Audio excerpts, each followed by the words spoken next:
If you do, or if you're fine with being recorded, thanks. Thanks for being here. Of course, this will be available for everyone to watch in the network later.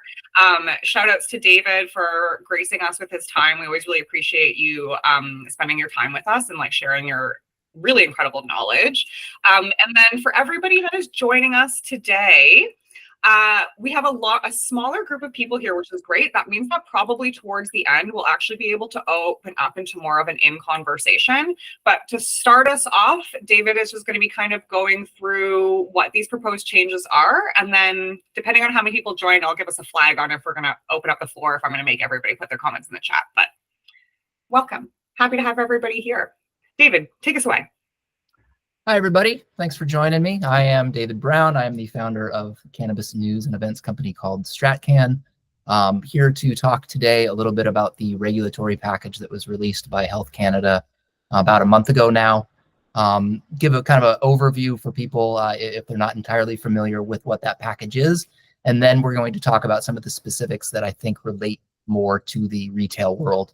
The package itself, was quite extensive. I think the biggest proposed regulatory package that the cannabis industry has seen since legalization. A lot of the changes are more kind of insider industry issues that aren't all that relevant to the retail space, but there are a lot of packaging and labeling requirements that I think will be interesting for bud tenders to know about and talk to consumers about. Kind of backing up a little bit and talking about that package itself. Like I said, it came out about a month ago, I believe on June 8th. What it is it provides a 30-day window for industry and public feedback on these proposed regulatory changes. You can go to StratCann's website and find our coverage on that and get the direct link to that if you want to read through those changes and provide any possible feedback. You have to get that in before Monday, midnight on July 8th. What will happen then is Health Canada begins processing that feedback after that 30-day period expires. That will take a bit of time for them to process all of the feedback they get and then kind of filter it back up as it relates to each regulatory proposal. The way these packages generally work is the government's about 90% of the way there with their changes. They have an idea of what they want to do, and that's what this first post, which is called a Gazette 1 post, entails, is them saying, hey, here's the direction we're looking at going, but we need a little bit of feedback from industry to get a sense of, if there's anything big that we're missing here. What happens once they get that feedback back and process it, that can be a very long process itself. And so it's very possible that these changes don't come into force well into next year. Given that the deadline is next week and the government is going into summer mode when things tend to really slow down in Ottawa, it's pretty likely that this won't pick up a lot of steam again until September or October.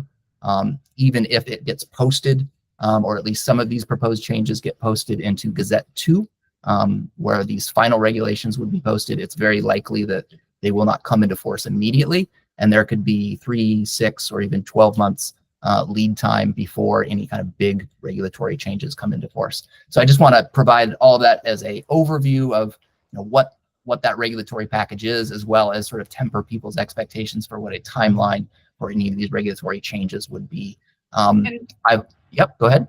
For clarity on my side, this is federal regulatory changes, or do they also impact the provincial level?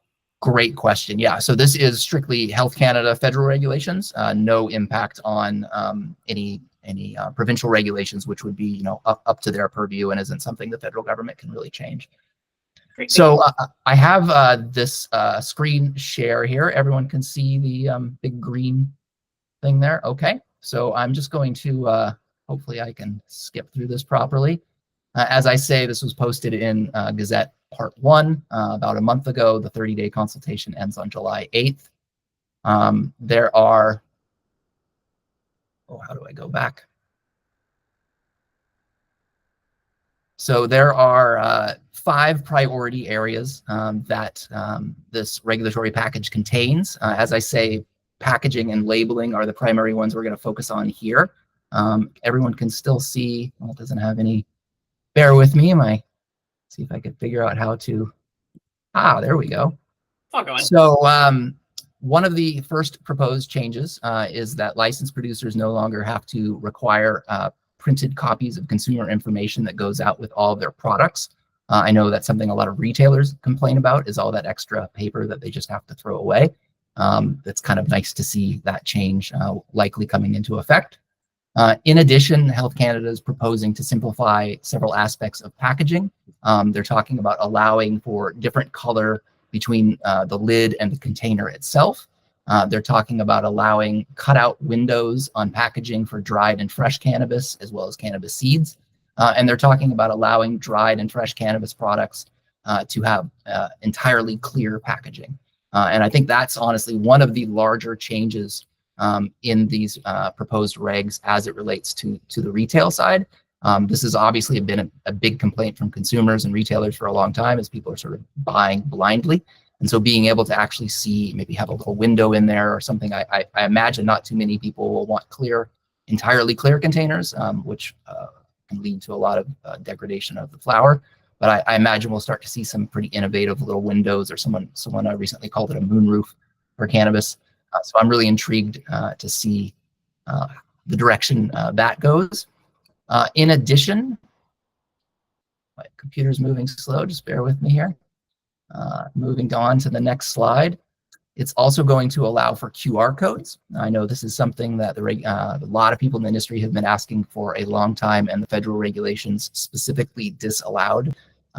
If this comes into force, it would allow for QR codes that would allow people to get more information on the product, and producers can also use it to track products. They're also talking about allowing informational inserts into cannabis packaging themselves, so there can be additional information in there. And they're talking about allowing peel back and accordion labels. Those are the little labels you peel and then open up like an accordion. Currently, those are only allowed on very small products or small packages. So they're talking about extending that to all products. They're also talking about increasing the font size limit for cannabinoid and potency information. That's something that older blind people like myself have trouble reading. So they're talking about allowing that font to be a little bit bigger. They're also talking about repealing the equivalency statements and expiry dates. The messaging that says, there's no proven expiration date for dried cannabis, that will no longer be required to be on the labels. And that sort of confusing distinction between, percentage or real versus activated cannabinoids is also something they are proposing getting rid of, which is something that has been, I think, pretty confusing to consumers, and I imagine something a lot of people here have heard.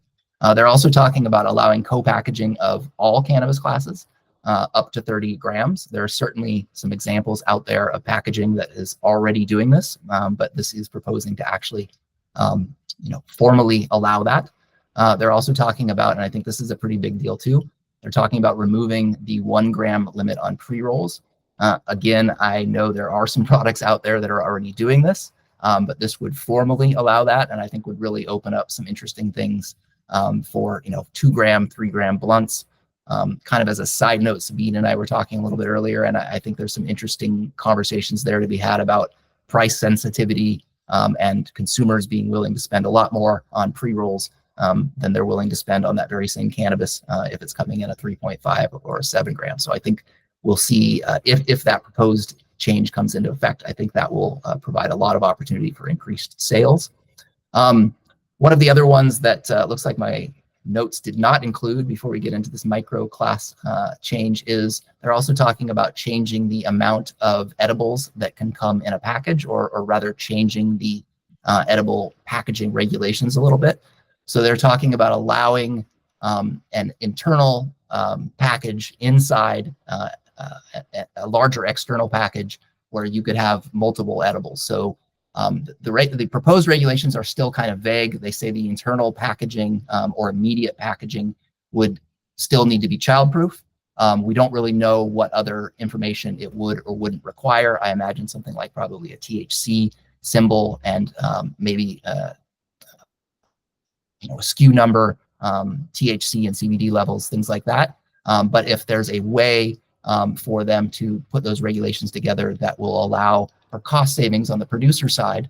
Obviously, we would then see an opportunity for consumers to buy much larger volume of edibles at a more affordable rate and more competitive with the illicit market. So still a lot of ambiguity there, and the folks I've been talking to who process and package edibles have a lot of questions and are putting a lot of that feedback back to the government to try to understand that and let them know that, you know, if this essentially is, you can just do the existing packaging and then put it in a larger bag, this is going to fall flat. If they're actually allowing them to scale back and create immediate packaging with a 10 milligram limit that is much cheaper for these producers to produce, then obviously they can pass on some of those savings. And so the other one that isn't directly related to retail, but I think is pretty interesting to talk about, are these changes to the increase to the micro class licenses. So micro cultivators are currently limited to a canopy limit of 200 square meters. They're talking about quadrupling that to 800 square meters. And they're talking about quadrupling the micro processing limit, which is currently 600 kilograms a year. You're allowed to process if you are a microprocessor. They're talking about increasing that to 2,400 kilograms.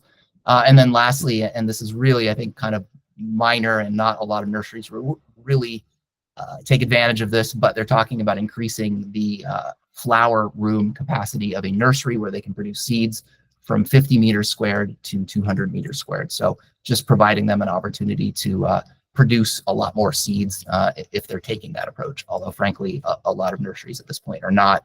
People who tend to do that tend to do it under a micro or standard license. So anyway, that is, you know, in a nutshell, what all of those proposed regulations look like as they relate, I think, to the retail space, which is primarily packaging and labeling. And I'm just happy to open up the floor now to any questions anyone might have. Yeah, thanks, David. So some quick housekeeping for us all. I'm going to ask that if you want to ask a question, just raise your hand. If you're not comfortable raising your hand and coming on camera to ask your question, drop it in the chat and I will redirect it for you. But I want to say thank you, David, for explaining that so thoroughly. I think my outside point of view is that it's nice to see that the regulations are changing in a way that actually looks like it's going to benefit retail stores. Like all of these I can see is positively impacting basket size in so many different ways, and just what you're going to purchase in store. So I'm excited to see there's some new opportunities. But does anybody have any questions they'd like to start us off with? If anyone would like to raise a hand. If not, I've got a few that are already on my list. And I love a crowd that is silent and listening patiently. So one of the things that came up in the chat, David, while you were going through that presentation, is some of the SKUs that are already in market that are above 1 gram already for pre-rolls. Obviously, this change is coming and is proposed. So how do those SKUs currently exist in market? Yeah, it's a great question. When I see things like that in the market, and there are other examples in other product categories where, my understanding of the regulations is, I'm seeing these and they're not compliant. This is something we've written about on StratCann, and I think I spoke a bit about in one of my previous High Buds presentations. But basically, Health Canada has a process for vetting new products that are coming onto the market. That process is flooded and overwhelmed, and so they are simply not seeing a lot of these products. And so from my perspective, that is most likely why we're seeing examples of that. It's similar to the so-called edible extracts, where they're putting it out there and Health Canada didn't really catch it until it was already embedded into the market. And that's some producers may be doing it accidentally, some producers may be doing it intentionally. I'm also open to there being other regulatory interpretations that I'm not taking, where some of these people feel like their approach is already compliant. But to see these formalized, to where it's not just one or two producers kind of pushing the boundaries, but something that everyone has a level playing field to actually compete in, I think is pretty interesting. And like I said, as a kind of question I think I have for some of your members, because this is something that was brought up on a panel I was moderating recently from one retailer who said, on one hand, that because of the location he was in, sort of near a gas station in a tourist area, people were very price conscious.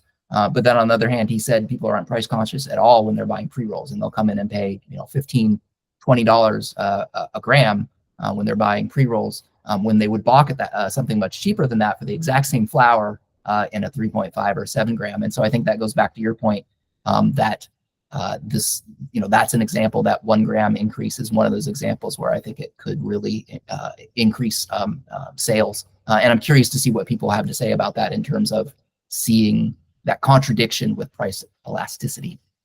Elise, you were really nodding. I'd love to know if you'd like to verbalize or add to that, because I know you've worked at a variety of different stores and you've also had a lot of interesting leadership experience. So would you agree? Would you not agree? No, it's hilarious. They'll be like, "That's so expensive," for a 3.5, and then spend $80 on pre-rolls, and you're like, "But you could have bought an ounce." But that's just, especially at older people, I respect that. They're just like, "I'm over it. I just want joints now." Yeah. They're like, "I rolled. I'm done." But yeah, pre-rolls are a huge market, and people will buy the third, the El Blunto 2 gram infused one. It's $40, and it sells out every week. I love that.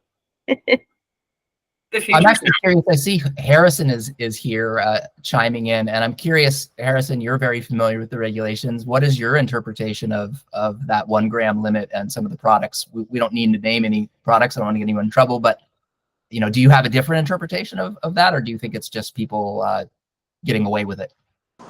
Yeah, thanks for asking, David, and thanks for having me. And sorry to hijack this. I know I'm not a bud tender, but I really appreciate you having me here to listen. And so I apologize for chiming in. But yeah, it's a bit of a weird law how the 1 gram per unit limit applies per discrete 1 gram weight limit per discrete unit only applies to dried flour. If you dried cannabis products, if you take dried cannabis and even slightly infuse it, then it becomes an extract. Concentrate. Right.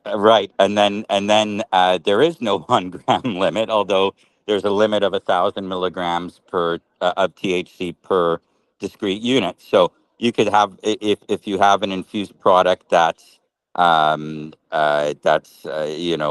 together is only 30% THC, then you could have theoretically a 3 gram pre-roll. But then there's limits on the amount of infused of extracts you can have in one package, which I believe is 7 or 7.5. Don't quote me on that, grams per package. So it really depends on if you're or it did depend until these changes go into effect, whether your product is flour.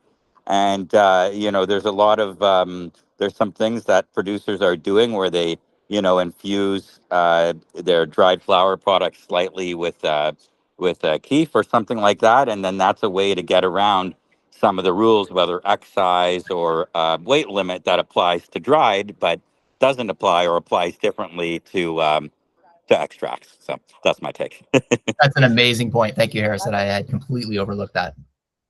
Yeah, thank you so much. Also, Harrison, thank you for joining. For folks that are on this call, if you haven't followed David on LinkedIn, please do. But also, it's a good vibe to follow Harrison as well. Harrison's also a great voice in the industry for what's happening. So there's a lot of things. Mary, you've got your hands raised. Tell me what's up. Oh, Mary, you're on mute. I can unmute you. No, I can't. Sorry, I can. I was just wondering, because of the fact that I am an Indigenous store, will the Ontario stores ever get to the point that we are when it comes to the edibles? Great question.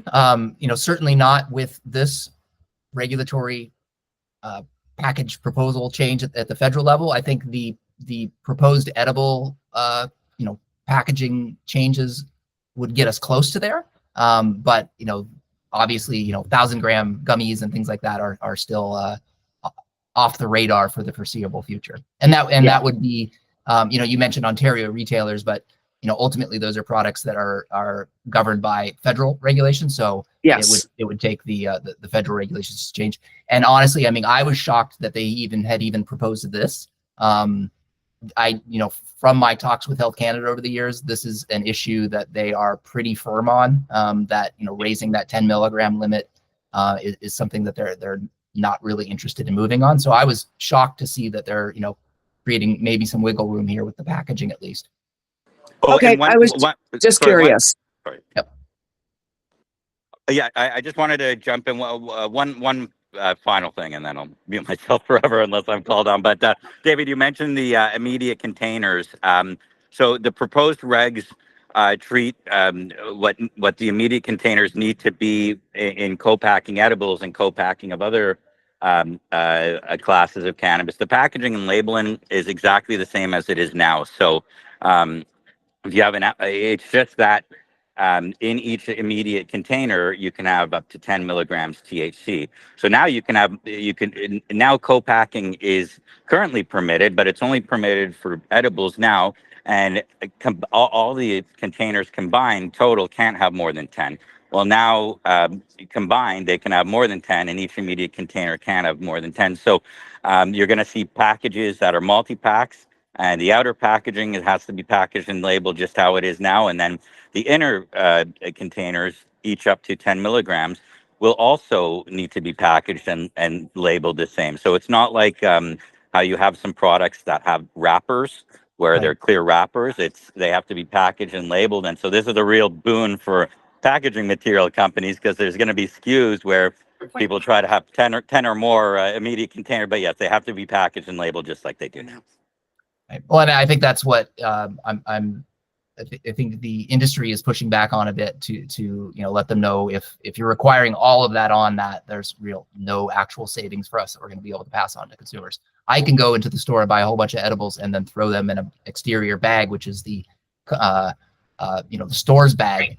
If that's all it is in essence, except that outer bag is also childproof, that's not going to help anything. And I'm holding out that I think Health Canada will kind of see the light on that, but we'll see. And another interesting point is a lot of these changes were informed by the expert panel report that came out earlier this year, which is interesting in itself that Health Canada moved that quickly to make those kinds of changes.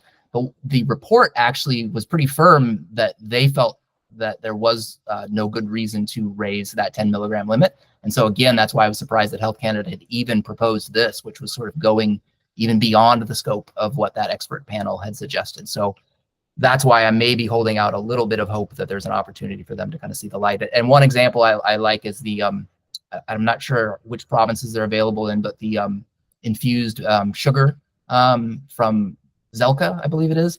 And those come in, internally, they come in little sachets that are childproof and have a THC logo on them. And I could see something like that with just a bit more tracking information on there, but not all of that extra information that companies would have to print out. But speculation, we'll have to see what the government comes back with in Gazette 2. That's a good point, I think, too, in a lot of places. So to clarify, they are not changing the limit on edibles, but they are allowing you to package more groups together. Correct. So I think that's a really good point, David, on yours about you could still go into a store right now and buy 5 edibles, 5 different bags of edibles, and just put them in your own bag. So I think there's also an interesting element here where you're totally right. The sustainability is now we're just adding an extra package to a product that was already possible. But also is it necessary? So I like this because I think consumer wise, it's going to be really easy grab and go, right? It's definitely just a convenience factor. Someone put it in the chat and said, convenience is the big factor. I think it was Michaela. So I think convenience factor, I can totally see someone going in and grabbing a 10 pack of 10, So let me ask you and your members here. I would assume if there's no real price difference, that consumers would sort of balk at this, especially given, you're paying $5 to $10 probably for 10 milligrams of edibles these days. Is that about right? So I think that you just said this, and then I would love if someone chimed in, not to poop on anybody. I smoke a lot of Reddies. I smoke a lot of garbage weed and a lot of good weed, guys. But when Reddies launched that King pack where it was 70 joints, it actually was $10 more expensive than purchasing them all individually. It still is. But people were buying them. I don't know if they are buying them, but it's not cheaper to buy them the big pack because of the other costs for the packaging, all the things that I assume. Want to throw it back to the crowd though. Do you guys think that consumers are going to be more keen to buy these, or do you think that if the price point is the same, it matters? What's kind of the vibe? Lisa, I'm just gonna have to call on you. It's fine. Mary, what do you think? I personally find that in the store that I'm at, most people want the pre-rolls. It's easy. I'm the same way. I know how to roll good joints, but I get really lazy and just want a pre-roll, so I'll buy them. Well, Michaela's also saying in the chat too, and I think this convenience factors, I think convenience is like a theme for these Completely. regulations. If I think about it, because like also the clear window is a convenience factor as well. But Michaela just dropped in the chat and said that she has people spend $400 on as many packages of edibles that they can, which I think is very interesting. So there Well, it's a good are point that like if people there's out that there. convenience, I'm talking about the convenience factor on the pre-roll side, and it seems like maybe I wasn't considering that even if there's not a big cost savings, that consumers, just the novelty of it and the convenience of it, maybe there would be a demand there. So that's interesting. I hadn't thought of that. I, however, feel though, I can still hear them saying, "But I want a 20 milligram edible." They're still gonna say that, and I'd be like, "Yeah, but now you can get a pack. I don't want all that," and then they're gonna not get it. Elise, on that note, can I ask you a question about that? Yeah. So this is something I always want to ask retailers and budtenders about, is how often consumers understand that they can buy the oil and get a hell of a lot more THC at a much cheaper price. I find that I have that conversation a lot of the time, and it seems like there's a disconnect where even if you sort of walk them through it, they just don't understand. It's the active ingredient without all the extra stuff. Yeah, or even like the capsules. I will, because sometimes they'll say, "Oh, I don't like the oil," and I'll be like, "You can get 100 capsules. Each like 30 capsules. No, the one is 100, and each one is 10. That's the best, and it's like $45. It's the best thing." They're like, "No."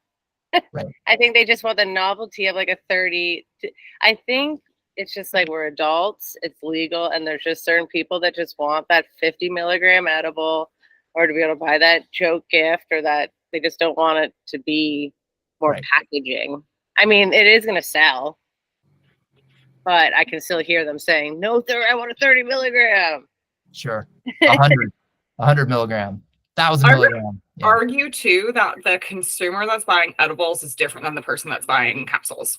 Like, like I feel like a lot of people, when they're buying capsules, they're looking for that higher potency because they're like medical users or other reasons. I do feel like they're a different customer. I think there's some overlap, obs, but I do think they're a different customer. So like, you're right. They're like, why would I want to take a capsule? I want a candy. Right. Yeah. A question that I have, and then Mary, I'll come to you. Not a question, it's more of a statement. And maybe Harrison, you have thoughts on this too, but maybe David, you do. Remember Grow Up like 3 years ago? I don't remember. I had a conversation with someone who was also at Health Canada that brought up a really great point about the 10 milligram limit, saying that as we're seeking normalizing cannabis, that 10 milligram limit is actually really important for introductory people that are coming into the industry and trying cannabis for the first time. And I thought that was a really interesting point, because if you get your socks blasted off the first time, you're going to be terrified to ever consume ever again. Whereas this is a very low barrier to entry and a very low high in a lot of ways. Yeah, and that's absolutely the reasoning behind it. And that was something that the policy folks that I was working with when I was at Health Canada, that was what they were hearing from their contemporaries in places like Oregon and Washington, who initially just didn't even consider edible limits of any kind. And, the sky didn't fall, but they did have problems. And there are, there's some data showing a big spike in people visiting, emergency room and stuff like that. And yes, those people didn't die. Yes, those are not, life-threatening issues for the most part, but at the very least, it's still a drag on the medical system. It also allows, the detractors to have some data points to point at. And so, that's a good point. Completely understand all of the arguments for why the limits are annoying and stupid and all of that, but I also can understand, the reasoning behind it, and in the context of trying to create a sort of slow and low responsible legalization model. That said, and I've written about this on StratCann, we're 5+ years in. I think people understand a baseline of 10 milligrams. I think you could, I think there's some logical arguments to be had for how we could raise that while still keeping in mind the government's public health and safety concerns. But obviously the government's just not ready for that conversation, and it's just not. So, a couple more years down the road. But that's where if depending on how they implement this proposed packaging change for edibles, there's at least an opportunity to split the difference a little bit. And I think it will there will be consumers who, as you say, are just going to be happy that they can buy one big satchel and there's a bunch in there and they don't give a shit that they only save $5 and it would be cheaper to just buy the bottle of capsules or whatever. They just like the novelty of it. So, maybe that will relieve some of the pressure. And one of the arguments I've made when I've talked about raising that limit is because the unregulated market, that tends to be the one thing that is still driving their sales. I think for the most part, the brick and mortar unregulated market and regulated market are pretty much at the same price. There's outliers, but it's relatively competitive on the legal side, discounting the online bulk sales. But edibles is obviously the one where the legal market cannot compete with the illegal market when it comes to edibles at all. So if there's an opportunity to bring in at least some of those people, I think that would help a lot. And the problem is that, you go and you buy your edibles because they're cheaper, but now you're there. So you're going to buy those, you're going to buy everything else too. You're not going to go to two different stores, one legal and one unregulated. So that's a good point. Convenience, a factor. Mary, I'm going to call on you and then I want to talk about QR codes, David. Oh my God, my cat was just doing the same thing. Mary, what would you like to say? Hi, I was just thinking that, David, you mentioned the fact about oil. We have quite a few people that actually put oil on their gummies and consume them. Like gummies that are already medicated, or they're sort of making their own? Oh, interesting. Yes. Wow. And like our gummies, like for one individual one goes up to 1,250 milligrams, which personally almost makes me green just thinking about it. Yeah, I'm literally dying. Yeah. But when it comes to, they come into my store and it's like, we want the highest. And instantly I'll say, like, what are you used to? 20. So it's like, okay, well, we're taking them way back. And it's like, okay, this is what we've got. And we instantly, anyone at my store instantly, just like we educate instantly. It's like, look, this is not where you should be going. This is where you need to be, type of thing. That's a really good point, Mary.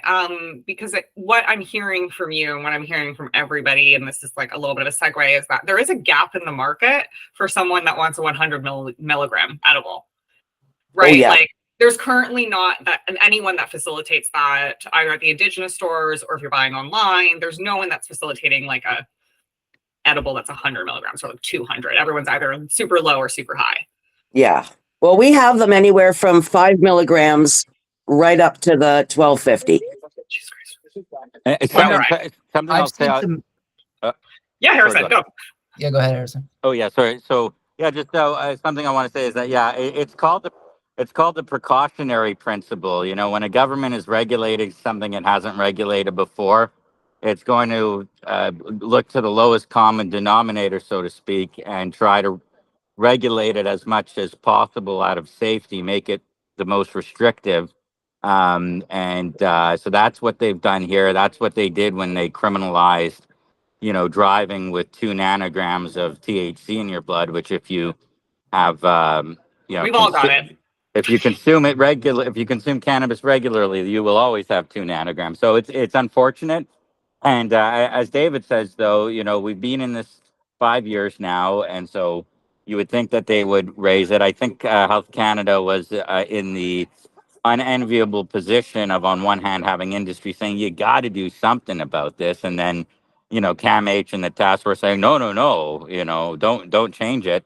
And so I think that this was, they're saying fine, we'll do something. We'll, even though, as David says, it's not going to really be a big benefit to stores, maybe to licensed producers who now have some more quote unquote innovation that they can do. But it's going to create, it's not going to save any packaging. But hopefully maybe with submissions and whatnot to the regulatory proposal, which are due, I believe, on Monday. Yeah, end of the day, Monday. Hopefully, people chime in and say, hey, no, it shouldn't be. You shouldn't have to have, packages, all these different immediate packages. What I proposed to Health Canada before they came out with this, and I was surprised that they even came out with this, but I proposed, okay, well, allow above 10 milligrams, but in those products you could make it so that no one discrete unit, no one gummy could be more than 5 milligrams, right? So give the people what they want, and if you need to tack on it's something restrictive on that, sure, but just, let's not put the genie back in the bottle. So anyway, that's my take. That's a good hot take. I like your reference for not putting the genie back in the bottle. I want to talk about QR codes though, because I think there's a lot of interesting. One, I want to kind of explain why QR codes were not allowed in the first place. Like, why is that a thing that was not allowed? Because I've had this conversation literally for the last 5 years with every single person in the world. Why were QR codes not allowed the first time? I can answer that definitively because I remember asking the person who made that rule this question. And the concern was about marketing. The idea was, we don't want people to be able to just use a QR code that then takes them to a website that is, completely out of compliance, and all of the rules we put into place for packaging are kind of thrown out the window. Which is, again, why I was pretty surprised seeing it in here. I think reading the tea leaves in the context of this department, which is, taking the precautionary principle very seriously and taking a very cautious approach, that they're proposing these types of things that initially they were like, oh, hell no. In that context, I think it's pretty impressive. So I think that's a pretty big, the different colored lids, maybe I'm missing something there, but I don't, okay, thanks. But the QR code, I think, is a pretty big deal, and I think will engage a lot of consumers in a new way, probably. But I guess I'm curious what retailers have to say. I feel like this is something retailers have been saying people want for a long time now. Yeah. Does anyone have any thoughts that they want to share about QR codes? Because literally everyone has been asking for them for 5 years in the entire world. Kayla, give it to us.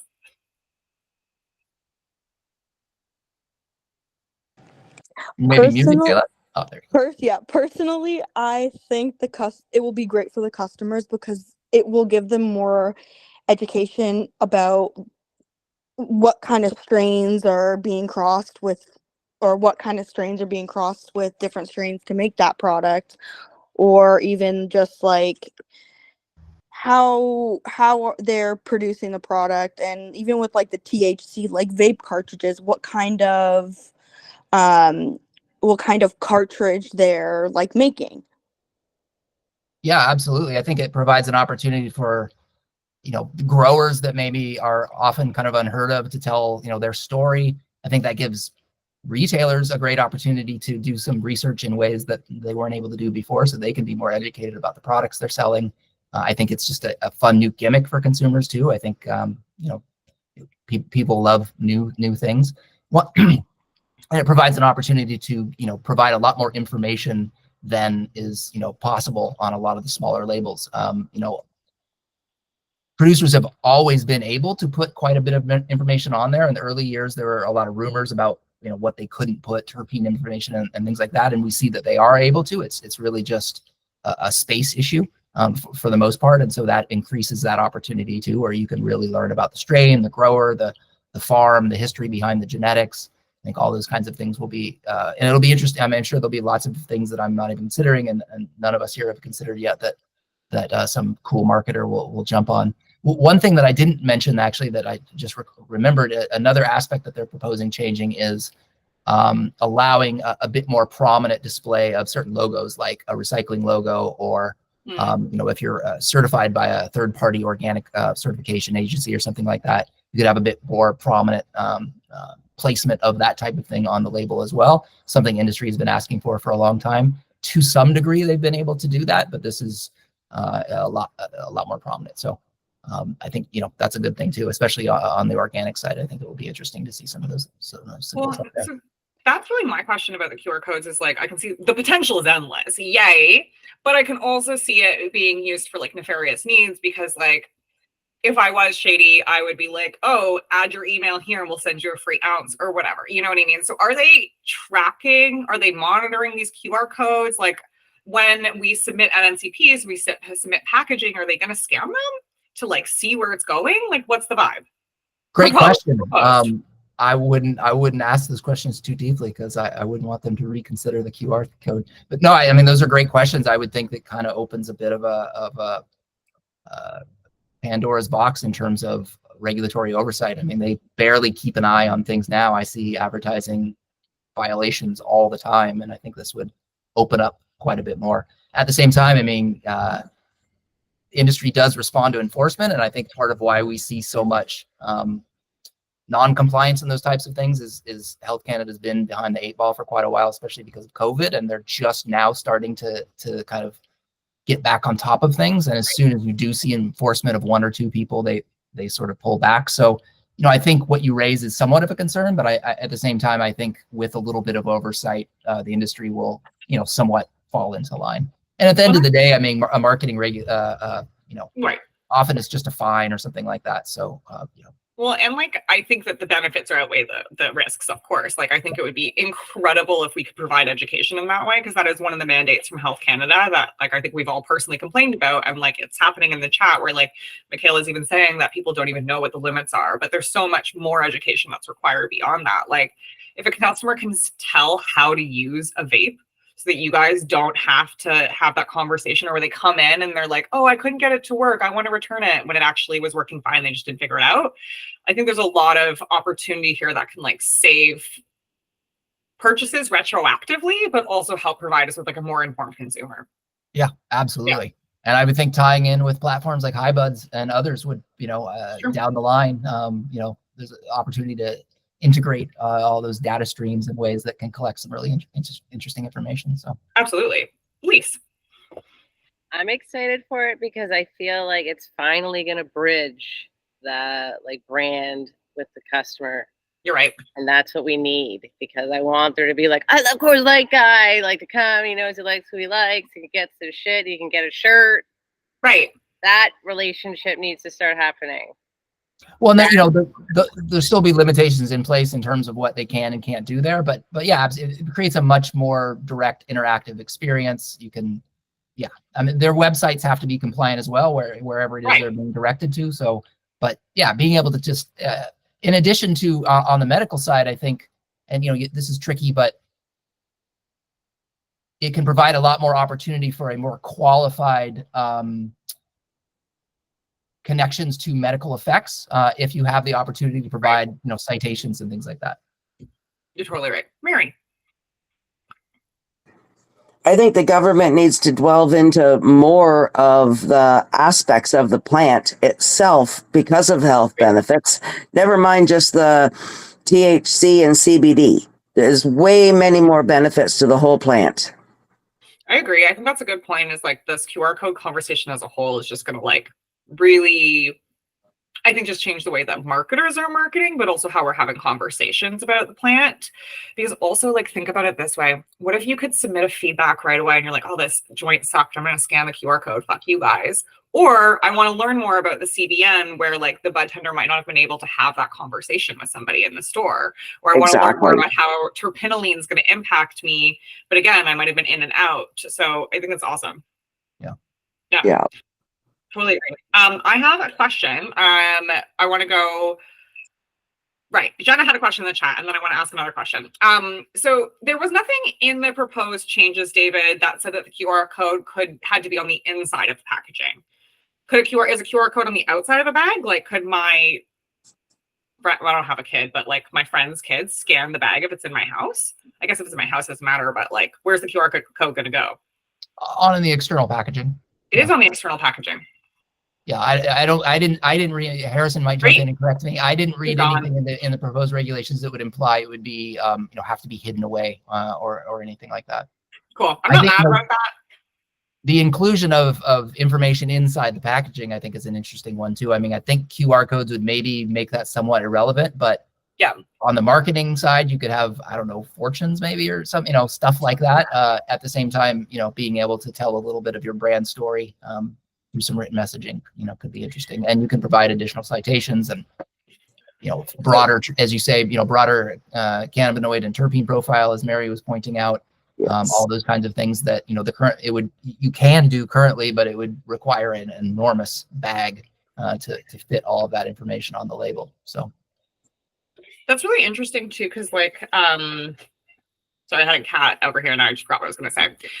It's going to come back to me at a later point, so we'll come back to it. But the next thing I want to talk about, what we have our next, like, I want to say we're going to do another 10 minutes together so that we can all go back to our lives, because it's literally like 9 p.m. for you guys in Ontario. But the one thing that we haven't talked about is the window and the clear packaging. And that's clearly something that we're all super excited about. My big concern is less of a concern, but more of just like, are we thinking about it? I would love to know your thoughts, David. I don't know if the consumer, maybe the QR code thing will change it, but I feel my concern with a clear window is that a consumer might not know what to look for, and they're going to choose bud size only, right? And then we're growing just for that, but we all know that there's so many different diverse things. So like, how do we feel about clear windows? What are your thoughts, David? And then we'll open it up to the crowd. I don't really see any downsides other than, potentially it's a little extra packaging cost, Right. at least initially. And, in terms of bud integrity, you want to limit light, but I mean, people want to see the buds. I think just being able to see, crystally nugs, regardless of the size, I think people are going to be really happy. And I think, I'd like to believe that maybe that provides an opportunity to see a bit of an uptick in some of the more crafty, slightly higher priced, really good shit that I know is on the shelves, that it kills me when I even talk to bud tenders who aren't Right. aware of that stuff. That's a good point. I didn't consider that, because like in theory, you would bring down the packages and be like, hey, which one do you want? And like, you can actually very clearly show a price difference in that situation. Caitlin, you have your hand raised.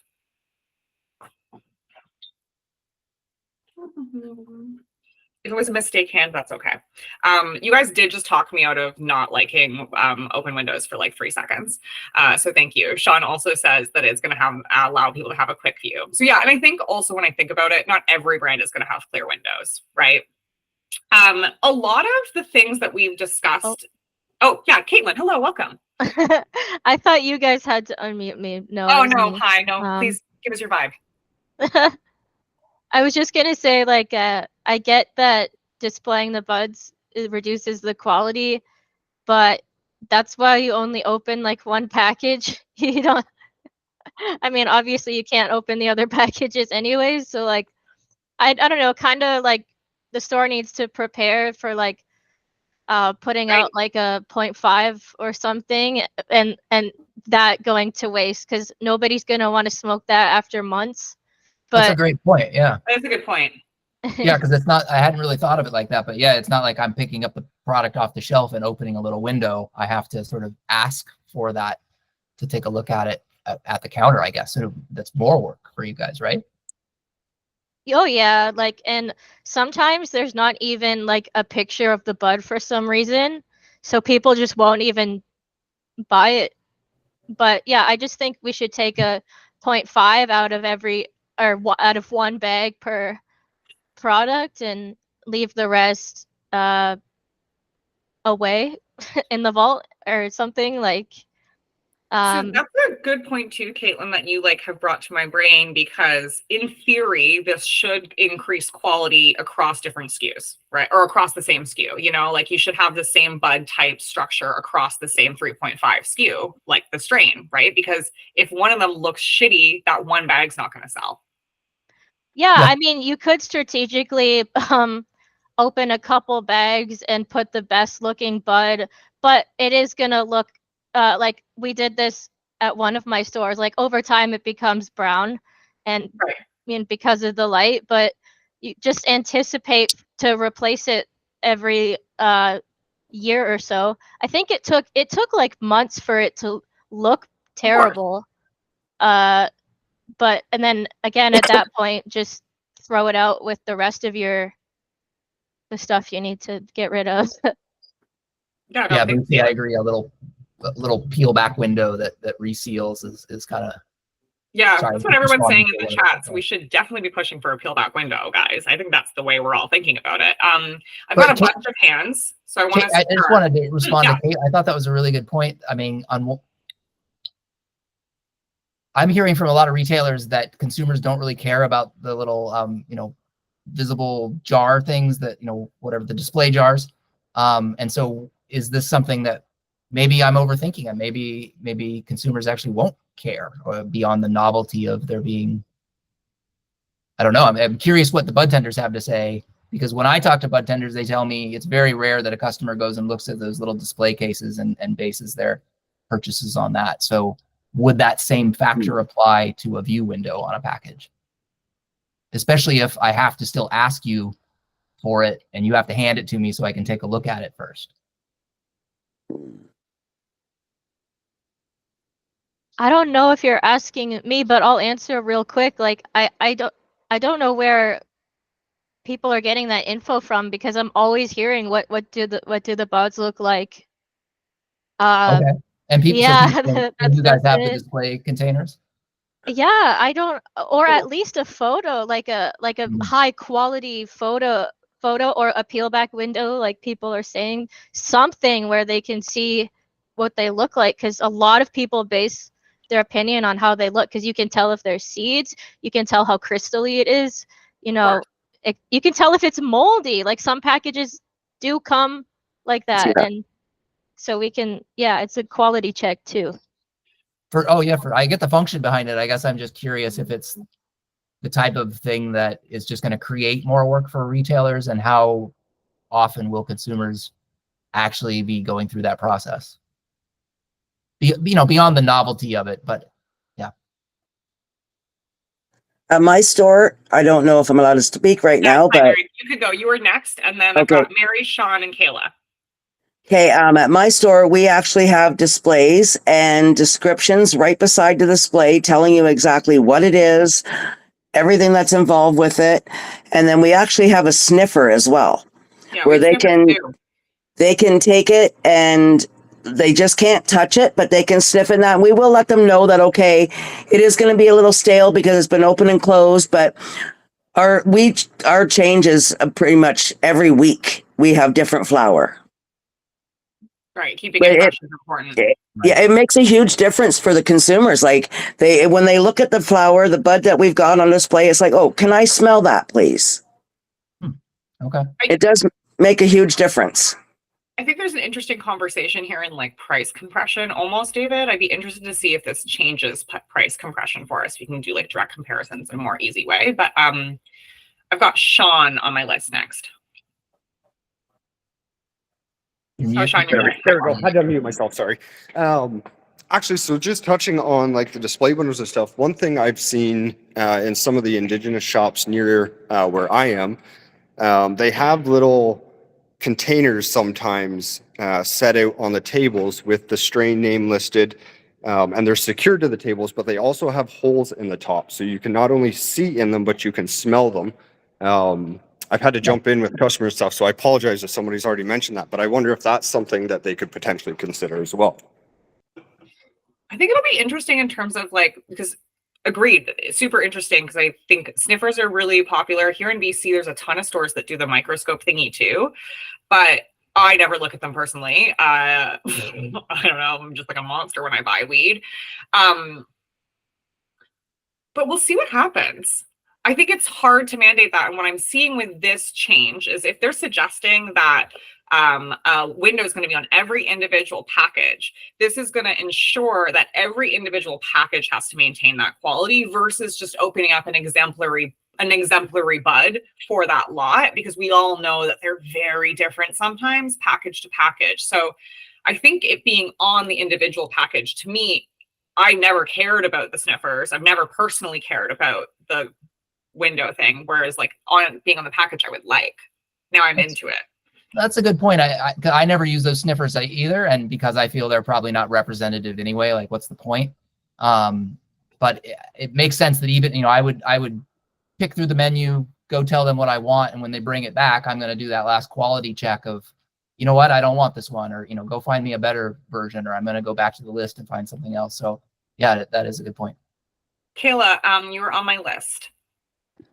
Yeah, so when I was at one plant, I found a lot of people did not care for the sniffers or like the magnifying glasses or whatever. They did not care. They only kind of wanted to see what they were buying. So I think whoever puts that clear seal on the packaging is going to incline the customer more to buy that. So I believe like that is like the best way to go, because people want to see what they are spending their own money on before they're smoking it. Could you foresee yourselves in this future state? Again, maybe only one producer does this. Who fucking knows, right? But in this future state, you have 3 different producers who all have 3.5 grams, and they all have the windows. And a customer walks in and says, I want to see one of all 3. Do you see that happening where you'll bring someone one of all 3 and they'll select?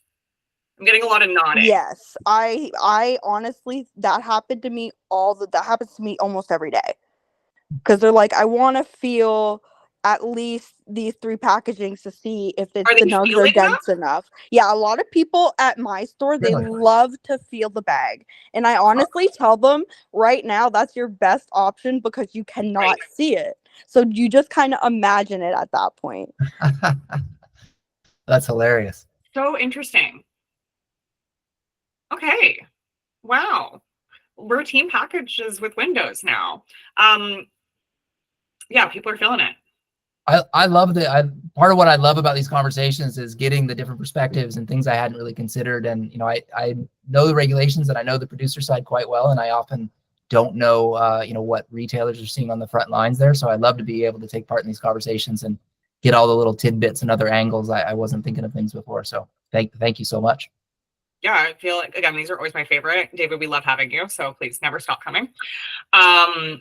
Yeah, I do think the price part of this, so there's a few comments in the chat, so if anyone's rewatching this in the future, what the chat is saying, some people crush the buds and leave them for dust for the next person. That's fucking shitty.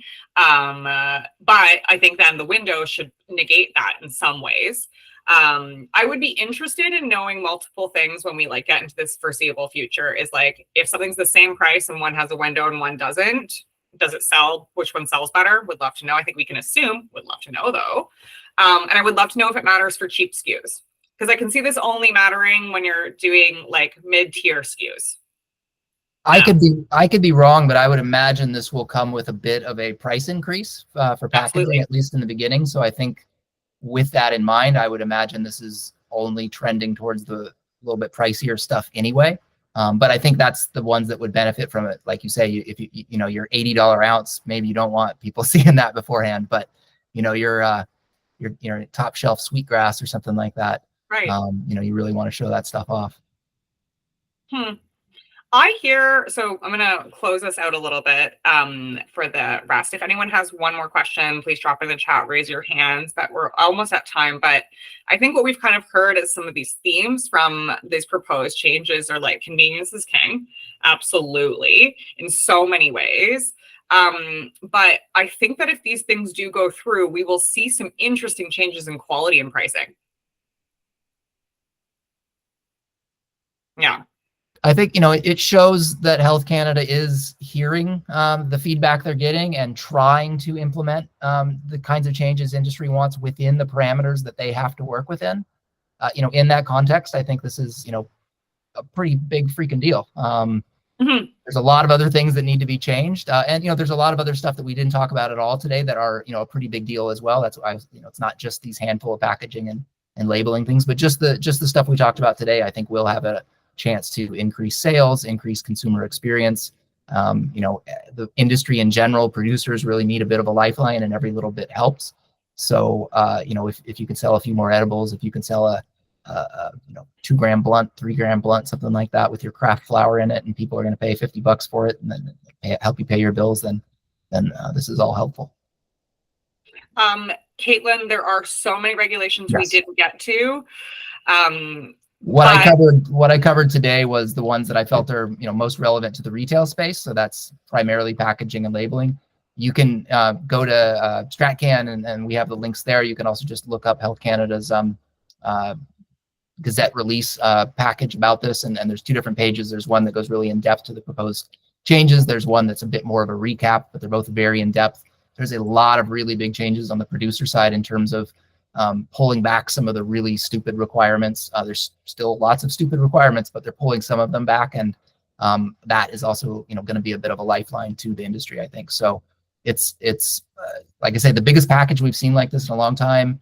A lot of it reflects the feedback they've been getting from industry, as well as this expert panel. Some of it even goes a little beyond the scope of what the expert panel proposed, and in the context of the very narrow range that they're allowed to operate in. I think it's quite impressive. So I'm happy to see it. We're going on 6 years in this industry. It's time for it. It's going to be another year or so probably before we see most of this implemented.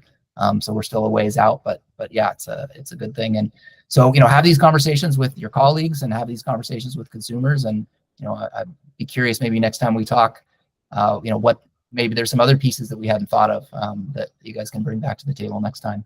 And, I'd also, in terms of that conversation, we're going to be hosting an event in Ottawa. So for the bud tenders that are in the Ottawa area on August 20th, I think it's the Preston Event Center. We're hosting our Growing Relationships event series, which is really focused on talking about having conversations exactly like this. We do some regulatory panels. OCS is coming out and doing a presentation. I believe it will be similar to the one they did at our last event, where they talk about sales numbers and looking at different demographics and different regions, what's selling well amongst those different groups, which is pretty interesting. We've invited Health Canada. Hopefully there's going to be a couple representatives from there. And then we have some panels with retailers and producers where we kind of get into the meat of these issues as well. And then we have a big speed networking session where we post up the retailers kind of in their nice chair. You get to sit there for a couple hours as all the bud tenders come around and talk to you. So any retailers that are interested in that, you can reach out. We're offering some discounts for the High Buds team. So anyone wants to join us, you can reach out to me directly and I can get you that information.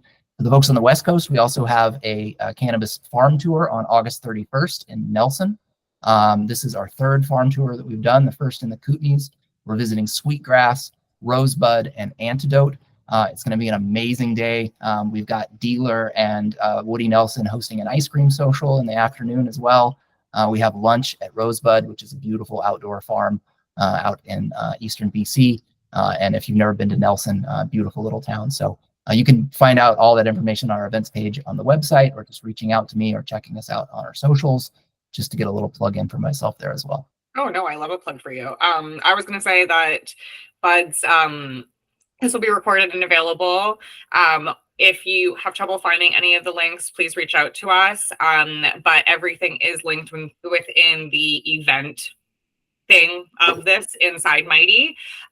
So you'll always be able to see David's article in there. We've linked it so you can go click through. We've also linked the space where you can review the full list of all of the suggested changes and proposed changes.